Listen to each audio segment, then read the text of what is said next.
Vocês já devem ter visto naqueles filmes de espião e tal, os caras olhando por uma janela assim, distante, e metendo um microfone maluco assim, que teoricamente seria capaz de pegar um som que tá acontecendo lá longe, né? E escutar a galera sem eles perceberem. Então, isso daí meio que não rola, tá? Existem até uns microfones que são super direcionais, só que assim, eles funcionam por alguns metros. Se você precisar estar a uma distância maior, aí já não faz sentido nenhum. E tem outra, já não faz sentido se a pessoa que você tá tentando espionar estiver dentro de uma sala fechada, né? Uma janela fechada, alguma coisa assim, que não permite que o som saia de lá. Então tá no campo da ficção, né? Mas quer saber um lance que parece que tá no campo da ficção, de tão doido que é, mas é real, oficial? Saca só se não parece coisa de teoria da conspiração. Os malucos, quando eu falo os malucos, é os cientistas a trabalho do governo, eles estão conseguindo reconstituir áudio através de imagem. Então, parece coisa de ficção científica, parece coisa de teoria da conspiração, mas o Derek, do canal Veritasium, que aliás, se você não conhece, fica a dica aí. Enfim, em um dos vídeos dele, um tempo atrás, ele foi encontrar um cara que trabalha nessa tecnologia aí. E aí, pra gente entender como que a tecnologia funciona, a gente precisa entender primeiro como é que o som funciona, né? O som nada mais é do que um monte de vibração no espaço, né? No ar. A frequência dessas vibrações vão definir qual que é o som que você vai ouvir. E a intensidade dela vai definir o quão alto ou quão baixo você vai ouvir esse som, né? Você já deve ter ouvido falar que uma pessoa saudável, ela consegue escutar de 20 Hz até 20 mil Hz. E assim, vamos deixar bem claro, uma pessoa muito saudável conseguiria escutar até 20 mil Hz, tá? Tem até um estudo da Organização Mundial de Saúde de uns anos atrás, mostrando que principalmente as pessoas que vivem em ambientes urbanos, né? Poluição sonora, a popularização do uso de fones de ouvido, tudo isso está fazendo a galera ficar surdinha. Só que a maioria nunca vai perceber que está com algum problema pelo seguinte: a maioria dos fonemas que a gente usa, e em tudo quanto é língua que você imaginar, elas vão até ali na casa dos 10 mil Hz. Então a pessoa, teoricamente, poderia perder 10 mil Hz de faixa de frequência auditiva e ainda conseguiria ouvir tudo com claridade, assim, ainda conseguiria se comunicar com as pessoas sem perceber nada errado. Talvez na hora de ouvir música, talvez ela não escute um prato de bateria, um chimbal, mas tirando isso, a vida dela segue normal. Isso, inclusive, é uma coisa que acontece com a idade, né? Toda pessoa ali, depois dos seus 40 anos, começa a ter perda auditiva de agudos, então é bem comum que as pessoas tenham essa perda ali até os 10 mil Hz. Prova disso é que quando você vai fazer uma audiometria para ver se você precisa usar aparelho auditivo, por exemplo, eles só medem até 10 mil Hz. Mas a questão é, a maioria das pessoas não escuta até 20 mil Hz, tá? Então, essa questão de frequências, né, de 20 a 20 mil, vamos tirar 20 mil, vamos falar até 10 mil, vamos ser realista, né? Quando você tem uma vibração que acontece 20 vezes em um segundo, né, essa frequência é 20 Hz. A partir daquele momento, você começa a identificar aquela vibração como uma nota. É tipo assim, se eu pegar isso aqui, ó, e ir aumentando a velocidade.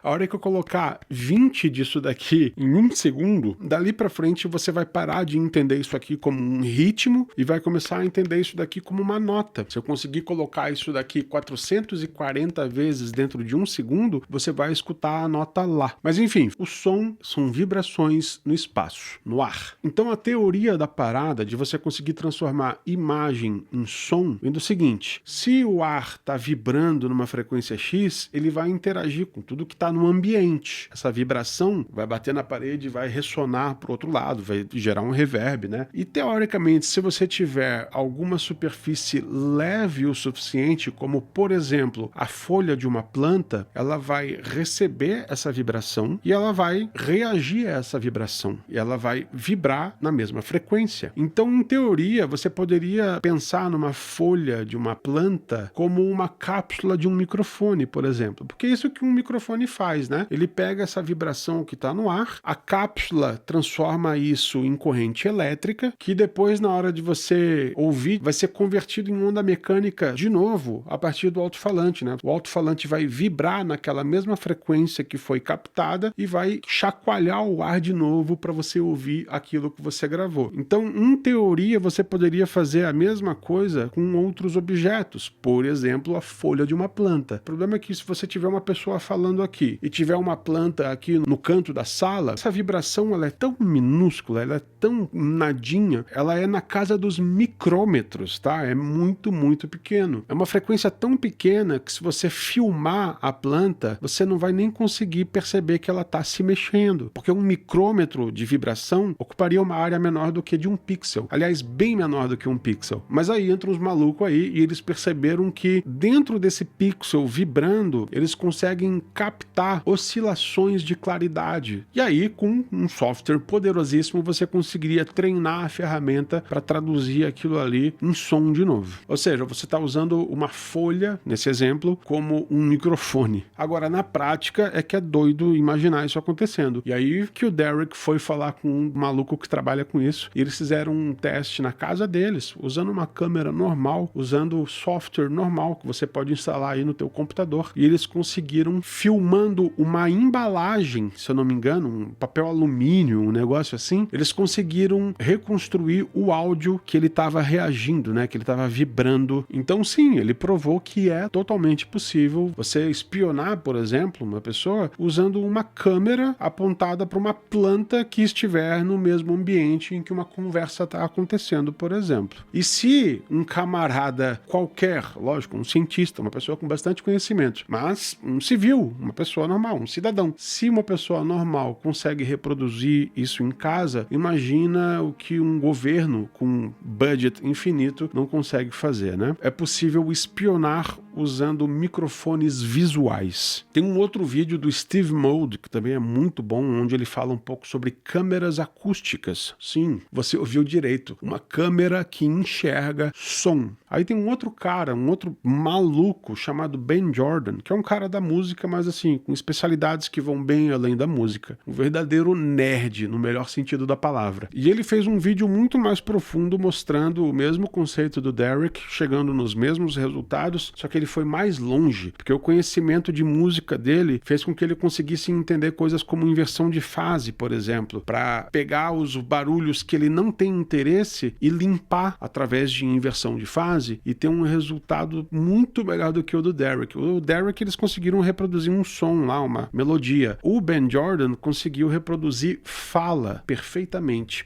filmando um pacote de salgadinho. Ele usou ferramentas um pouco mais sofisticadas, como o infravermelho, até interferômetro acústico, mas a ideia é a mesma, de você conseguir captar som a partir de imagem. Ou seja, tudo isso pode ser usado, aliás, com certeza está sendo usado como arma, né? Uma ferramenta de espionagem. Inclusive, o próprio Ben Jordan já trabalhou para a inteligência americana, tá? No desenvolvimento de armas acústicas. Tem um vídeo dele onde ele mostra uma arma acústica que ele mesmo fez, que é basicamente você mirar na cabeça de uma pessoa que está do outro lado da sala uma frequência que não é audível, está fora daquele espectro que eu falei para vocês de 20 Hz até 20 mil Hz. Mas em teoria, se você jogasse essa frequência de ressonância na cabeça da pessoa, aquilo poderia deixar a pessoa meio confusa, sem nem saber o porquê, porque ela não está ouvindo nada, mas é o som entrando em frequência com a cabeça dela. Pensa que loucura. E isso também não é novidade, tá? Recentemente aí viralizou na internet umas imagens de um protesto que simplesmente a galera some do meio da rua, do nada. E aí tem um monte de teoria da conspiração em volta disso também, mas é o uso de uma arma acústica. O problema é que essas armas, se eu não me engano, elas foram banidas, né? Mas a gente tem aprendido cada vez mais, né, com essas guerras que estão acontecendo no mundo, que esse papo de acordo de não vamos usar tal tipo de arma é uma grande besteira, né? O pessoal usa o que quer e dane-se, né? O poder resolve. Mas essa arma que eles usaram ali, por exemplo, é um negócio, eu li um pouco sobre isso, é um negócio que dispara uma frequência a 160 decibéis de volume, que é muito mais do que você precisa para causar dano permanente auditivo num camarada, tá? E os caras basicamente criaram um canhão sonoro, onde os alto-falantes do meio, eles emitem um som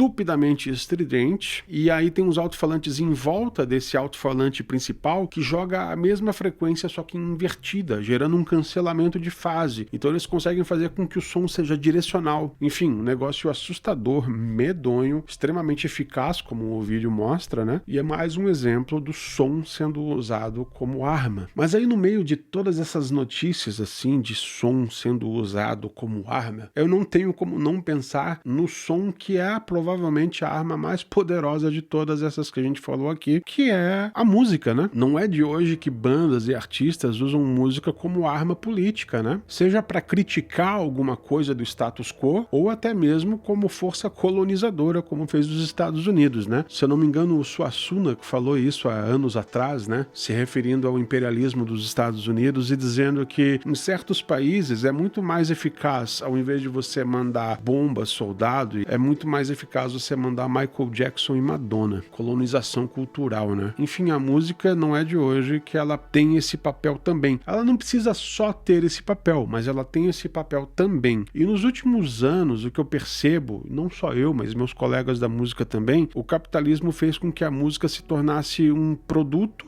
primeiro, e hoje em dia ela se tornou um serviço. E aí cria uma condição bem complicada, porque se você quer fazer música e viver de música e ser um artista profissional, você meio que tem que se adequar a esse sistema de jogo aí. E aí, meus amigos, você não vai usar essa plataforma para falar mal da plataforma. Todas as rádios do Brasil, ou quase todas elas, pertencem em algum grau a um conglomerado linkado ao agronegócio. Então, como é que você vai, por exemplo, ter um artista falando mal do agro, por exemplo, e fazendo sucesso ao mesmo tempo? Não vai, né? Porque as ferramentas de divulgação musical estão na mão daquele que você tá falando mal. Ai, mas tem a internet. Não, a internet também é dessa galera, tá? O Spotify, ele não é de um maluco sueco. O Spotify, ele é de gravadoras. Os acionistas majoritários do Spotify são gravadoras, são grupos ligados a gravadoras. Então eles decidem o que toca lá e o que não toca. O algoritmo é deles. Eu tô falando isso tudo porque já faz tempo que eu tô sentindo falta da música com um propósito maior, com um propósito cultural. De novo, não tô dizendo que eu acho que a música tem que ter apenas esse papel. Música pode e deve ser só entretenimento, tá tudo certo também. Mas é engraçado que desde que os conglomerados tomaram conta de todas as formas de divulgação musical, a gente não teve mais bandas como Midnight Oil brigando contra a indústria do petróleo. A gente não teve mais bandas como o System of a Down falando do genocídio na Armênia ou de alguma guerra absurda em algum outro lugar. A gente não teve mais um Rage Against the Machine falando sobre outras revoluções e fazendo a galera pensar sobre o sistema, né? A gente não teve mais um Planet Hemp falando sobre os absurdos da guerra idiota contra as drogas. O que a gente tem um pouco hoje é a cultura periférica tentando furar essa bolha aí e muitas vezes se dando mal. O camarada grita um pouco sobre os absurdos da própria comunidade e ao invés das pessoas ficarem horrorizadas com aqueles absurdos no sentido de precisamos fazer alguma coisa, não, as pessoas pensam, prende esse bandido, né? Enfim, não é novidade, né? Mas a minha conclusão aqui, na verdade, não é nem essa, gente. Eu acredito que a arte é uma das maiores armas, se não a maior arma, que uma pessoa pode ter contra a desinformação. A arte, ela te ensina a pensar melhor. Ela te torna uma pessoa mais crítica. Na música, por exemplo, um jazzista, ele aprende a ouvir o outro e entender o que ele está querendo dizer para tentar se comunicar com ele. Vários gêneros de música vêm de algo muito maior, como o reggae, como o punk rock, como o rap. Outras artes o fazem, obviamente. O teatro é poderosíssimo, o cinema é poderosíssimo, mas como eu sou músico, eu prefiro me ater à música e falar da música e do quão importante é a música na vida das pessoas para tornar elas pessoas melhores, cidadãos melhores. É lógico, dependendo do que você escuta, né? Então, como eu sempre digo, a minha principal sugestão é: foge do top 50 da plataforma que você gosta de escutar. Se você se torna um ouvinte passivo de música, você está escutando só o que o status quo concorda que seja dito. E a vida vai muito além do que essas pessoas que controlam tudo querem que você pense. Então, de novo, sai do teu top 50. Para de ouvir a música mais popular da semana. Usem essa arma com responsabilidade. Se você é músico, o que você está querendo transmitir com a tua música? Se você é ouvinte, o que você está buscando quando você escuta música? Eu queria só deixar essa reflexão para vocês, colegas amantes de música,